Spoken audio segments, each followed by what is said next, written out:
So, you okay? Yes, sir. How you feeling? I'm good. How's all going? I know, right? I like it's good. But anyway, so your business, what is it about? And like, what do you do? My business. Well, what business? I got several businesses. Oh wow. Whichever you wanna like tell me. Okay. Well, the financial business is basically what we do is we just simply help families save and invest for retirement, get out of debt, get properly protected, and really just direct them. Like it's basically we create a financial GPS for people, and then also have a nonprofit organization.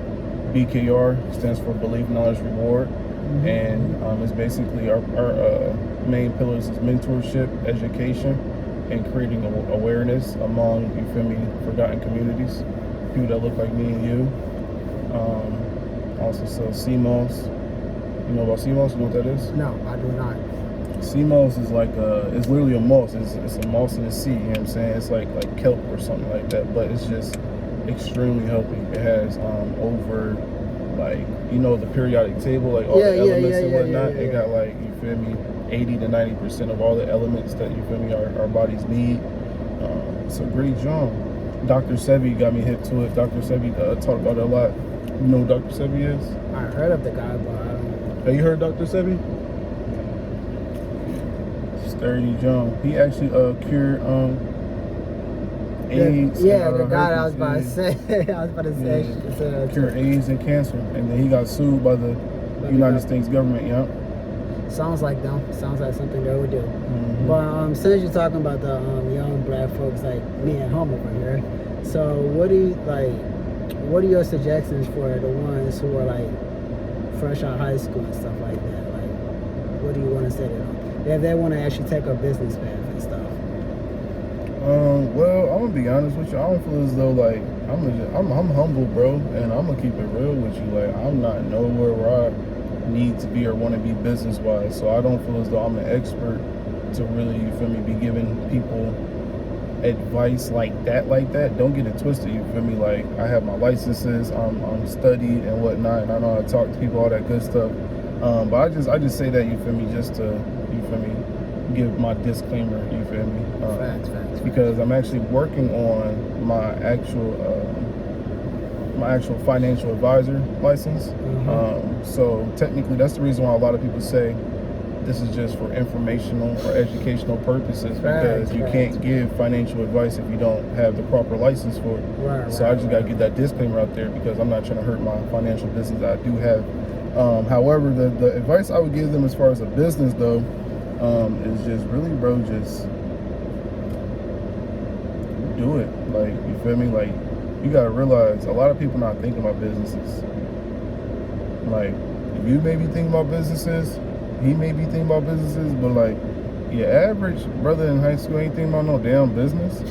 Like, and if we're gonna call a spade, the only business that they probably talking about is like the more popular businesses that's out there. Like, you feel me? Like the pop culture businesses, like music and sports. Music and sports, you know, that's the popular businesses route.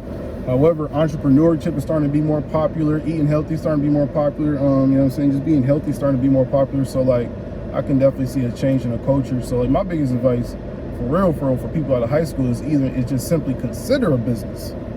Fuck all that how to create a business. Just consider a business, bro. Because I'm being dead ass, bro. Like, people coming out of high school, they think that especially our people, they think their options are limited. Like, you feel me? But sky's the limit. You feel me? Like, True. You limit yourself with your own mind. You know what I mean? So, yeah, bro. My advice is just to think about businesses. I got a question for you too. Yeah, sure. Have you ever heard of the money quadrant? No, I have not. Have you? So the money quadrant is I forgot who created it, but like the money quadrant basically explains there's only 4 ways to make money. Only 4 ways in this world to make money. The first one is employee. We all know what that is. 9 to 5. 9 to 5, an employee. The second one is self-employed. Can I get an example? What's self-employed? Oh, you want me to give an example? Yeah. someone who works for himself. Exactly. And then after that, you got a business owner. You know what I'm saying?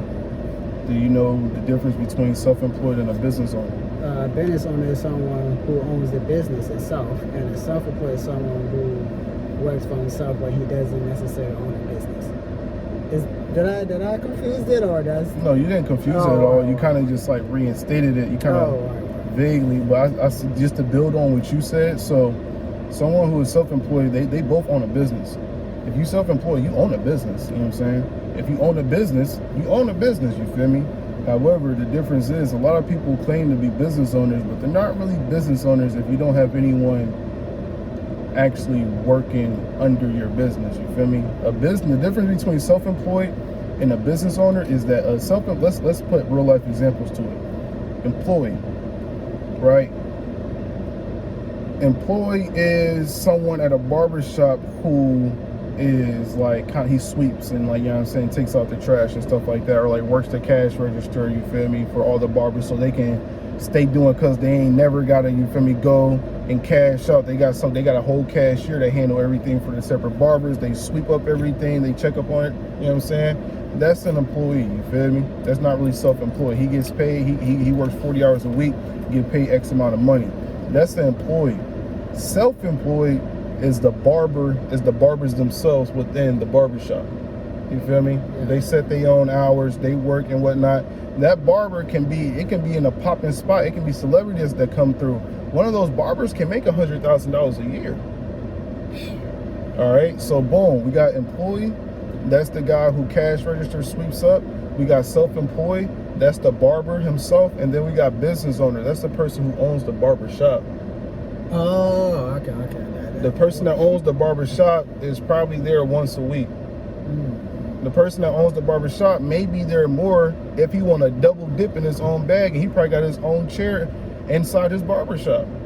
So now he get paid off of everybody in 8 cuts, and he getting paid on his own cuts that he do. But guess what? He don't always have to be there cutting hair like everybody else. True. You feel me? He owns a barber shop. A business operates without the person being there. That's a business. True. And that's where people come in at, you know what I'm saying? So the last quadrant, that's 3 quadrants. The last quadrant is investor. So you got the left side, employee, self-employed, and then you got the right side, business owner, and investor. The investor, I'm gonna ask you that question. You feel me? What do you think an investor is? Or like, what's an investor to you? What's your definition?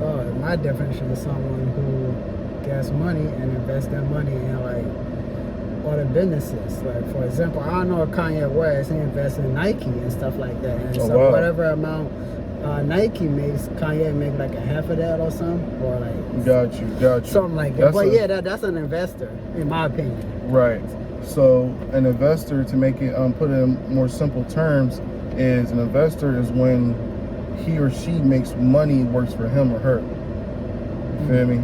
So can you explain that a little bit more? Yes, I can. It's exactly what you just said. Kanye West, he got to deal with Adidas. You feel me? He got his Yeezy. He got his own stuff. Why would he invest in Nike? Because he's smart. He's an investor. So what Kanye West did was, okay, here go $1 million for you, Nike. You know what I'm saying? He probably put that in stocks. He could have put it, because Kanye West isn't on a different level. You feel me? He's in different rooms that me and you are not in. You know what I'm saying? So true. Kanye West might have F around and was like, he could have been a part of a deal or something like that. You know what I'm saying? So he put in like $1 million, and like, you feel me, that $1 million works for him, and it works itself out, and it creates interest, or it, you feel me, is tied to a direct flip, or it's more like a share thing. You feel me? And as the market increase and as Nike's value increase, you feel me, the shares increase and things of that nature. So he could have did it any type of way and literally just turned that $1 million and just increased it to 1.5.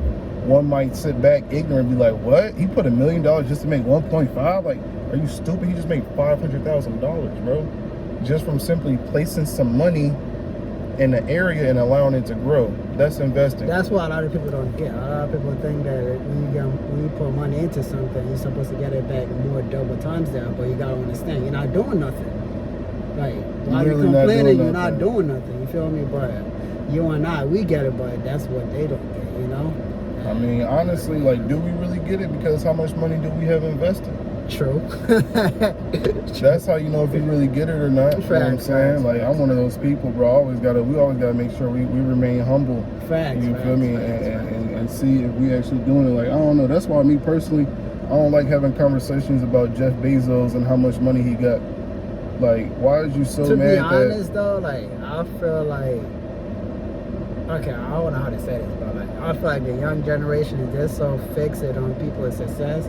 Why you worry about someone else's success when you can't worry about your own success? You feel what I'm saying? Because it's not benefiting you, you know? Amen. And that's why a lot of people, like, I don't know about other people, I feel like a lot of people quit to be a businessman or whatever the heck they want to pursue, but they just quit because they compare themselves to someone who's already successful, you know?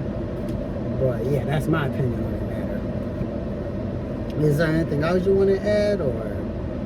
Oh no, I went on a tangent. I apologize. You originally said, what would I say to people getting out of high school who want to start a business? I would just say, just simply pay attention to a business, you feel me, and realize there's only 4 ways to earn money. That's the reason I went into the money quadrant. You got employee, self-employed, business owner, and investor. You want to be on the left side or the right side? I personally want to be on the right side, business owner, investor. You feel me? But that's the thing. I was watching one of your previous videos, and you were talking about 9 to 5s and things of that nature, and you exactly right, bro. And that's something that I struggle with. You feel me? Once I realized, once I realized I can make money out here without working a job, like, it's like, why would I want to do anything else? It doesn't make sense, you know? True. So, however, it all comes down to one circumstance, period, point blank. Because if I was like Donald Trump, why would I ever have a job? I think that's one of the funniest videos of Donald Trump. He was like, yeah, you know, I come from very humble beginnings. I'm paraphrasing. I come from very humble beginnings, you know. My father gave me a small loan of $1 million. To him, that's small because he came from like a rich family, so. A small loan of $1 million, bro. His family's like a billionaire, bro. Like, what do you expect? A man is like a dollar compared to that. Exactly. That's so, what I'm saying, though. I say that to say, you feel me? Like, it just puts everything in perspective for me. You know what I'm saying? Like, if I came from something like that, then like what? There would be no excuse. I feel like there's no excuse for nobody. But we don't come from that, yo. We come from environments where a lot of our environment, you feel me, is people who work 9 to 5s. And ain't nothing wrong with that, you know what I'm saying? And a lot of people make a great life with a 9 to 5 because there's levels to this 9 to 5 shit too. And that's another things that people don't want to talk about. A lot of y'all, you feel me, like, you know, because it's a lot of components to it. You feel me? You got some people who are closed-minded toward 9 to 5. You got some people who are closed-minded towards, you feel me, self-employed. You got some people who are closed-minded to in business, closed-minded to investor. You feel me? It's always about being open-minded no matter where you at. Now, you feel me? Now, since you brought up open-minded, how can someone, like, because like I watched a video earlier before I came here. The guy said learn how to open up your mind and learn how to control your brain, because a lot of times we get controlled by our fear and by what we see in perspective, and we tend to believe what other people say to us. So like, what's your opinion on that? Or what you think about it? About fear and people's opinions about us? Yeah. Because the guy said a lot of people, they start something and then they get scared because of the fear that might comes their way. Like when I started my business, I went broke. I ain't gonna lie. Like I went there broke. I didn't wash my clothes for a whole week. I didn't drive my car for a whole week because it take gas. You feel what I'm saying? And it was at a certain point in time I didn't even have insurance because I was investing in my business and stuff like that. Right. So like I went broke. So like when I watched that video, I'm like, dang, boy, kind of right, you know? So, but yeah. What business was it? MWR Financial. They help people on save, grow, and invest their money and stuff like that. And that's the business you went broke with? Yeah. Because I didn't like, what I did was I didn't study it. And because I didn't study it, I thought it was going to be one of those get rich scam type of things. But what I didn't know was I had to like sit down and watch like an hour and a half video teaching me what to say and what to do and what not to do and what not to say, stuff like that. And I didn't. So when I actually sat down and watched the video, the guy was like, he said that in order to start your business and in order to run your business, you gotta learn two things. You gotta learn how to work with yourself. Mm-hmm. You gotta learn how to manage yourself, and you gotta learn how to work with other people. And on top of that, you let your business do the work. You don't do anything. All you do is you give people the services, and you let them decide if they want it or not. The rest is up to them. If they want a business or they want a service, they can come to you for more information. And that's what I didn't do. What I was doing was I kept pushing people towards it, and that's why I went broke, because I kept try to get them to join and try to get them to order, but that wasn't the right way. I kind of know that now because I was watching the video. But yeah. So would you take another crack at that business or a form of that business, or would you take another crack at the financial industry? Yeah, I'm still in it. I haven't given up yet because it's a whole lot to it. Gotcha. And that's actually what I wanted to talk to you about. You feel me? And it sounds as though you already know the different components of what it takes. You know what I'm saying? That's the foundation of it all when it comes to this industry, for real, bro. It's all about finding a product and service that you believe in. Dope sell itself. You feel me? That's what it comes down to, bro. Dope sell itself. But you still gotta. It's just come down to closing though. Closing, that's where selling comes in. Don't get it twisted. You gotta know how to sell. If you don't know how to sell, bro, you're gonna struggle. You know what I'm saying? But at the same time, you really just gotta be a good person. That's what I done learned. If you're a good person, bro, business comes to you. I'm being so serious. If you're a good person, if you got a, especially if you're a people person too, bro, because that's the warm market. Are you familiar with the warm and cold markets? No. All right, so when it comes to... I think I heard about it or I saw it. I think I did, but I don't know, though. Because I read a book about alphas and betas and stuff like that. I read books. This ain't got nothing to do with that, I read a book about different type of colors of people. You said colors? Yeah, colors. There's red, there's blue, and it's... I didn't get into it. I just I peeked it for a minute, and then I kind of lost interest because I didn't think it was beneficial, but I was sorry because it was beneficial. Because I kind of called my mentor, and he said, you got to go to watch that video because it is beneficial. I was like, oh crap. And then he told me something about asking questions and stuff like that, and how a question is powerful and stuff. Which I didn't watch again because I kind of looked at the title because it said the power of asking questions. I was curious, but I was like, what can that do for me? And was this from the business? They sent you this stuff? Yeah. But like I said, I never watched it. It was all on YouTube, but I tried looking for it, but I couldn't find it. I don't know why. But Questions pull people in. Statements push people away. Gotcha. That's what you was doing when you first got into the business. You was a little excited, but when you went wrong at, and I'm happy that you're reflecting on it, so you're able to learn from it. Where you went wrong at, you was too confident, you was too high, you was too cocky. You know what I'm saying? You didn't humble yourself and realize that you had to. It always comes down to the skill set, bro. And those videos was just simply to increase your skill set. You was too complacent. You thought that your skill set was already up to par. It don't matter if you agree with that shit. If you think that, bro, it's part of the job. It's part of what you need to do. You know what I'm saying? So the fact it's cool though. You know what I'm saying? Because you learn from it. You feel me? That's what everything comes down to. You know what I'm saying? But yeah, bro. Make sure you go back and or just hit Buddy up and just tell him to resend everything, because everything that they was putting you on to game to, bro. That's the professional development that you need in order to be successful in the financial industry. Facts. Well, that's it. All right, people. Thanks for watching Muhammad TV. If y'all like stuff like this, please stay tuned because I got more coming up. Bye.